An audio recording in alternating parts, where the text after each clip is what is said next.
ఇటువంటి కృష్ణయ్య గారు లాంటి వాళ్ళు కొన్ని వేల మంది బాధితులు ఈ చట్టం ద్వారా, నాటి చట్టం ద్వారా ప్రత్యక్షంగా నష్టం కలిగింది అని తమరికి ఈ వేదిక ద్వారా తెలియజేస్తున్నాను. అధ్యక్ష మనం చిన్నప్పుడు చదువుకున్నాం. ఒక పిట్ట కథ మీకు చెప్పాల్సిన అవసరం ఉంది అధ్యక్ష. 2 పిల్లులు రొట్టె కథ ఈ ధరణిలో ఉంది. ఏదైతే 2 పిల్లుల మధ్య ఒక రొట్టె కథ గ్రామీణ ప్రాంతాల్లో కథలుగా చెప్పుకుంటారు అధ్యక్ష. ఆ కథ ఏంటంటే, ఒక రొట్టె ముక్క, 2 రొట్టె ముక్కలు ఉంటాయి అధ్యక్ష.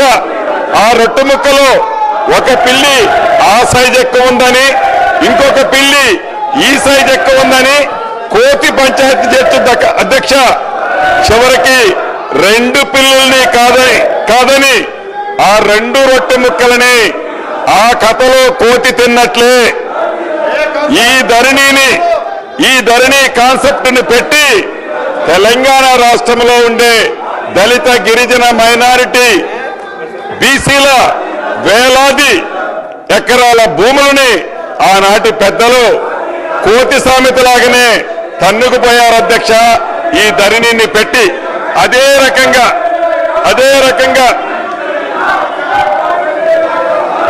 ఇటు రాష్ట్రంలో అటు దేశంలో 2014 ముందు కాంగ్రెస్ ప్రభుత్వం తీసుకొచ్చిన రెవెన్యూ చట్టాలు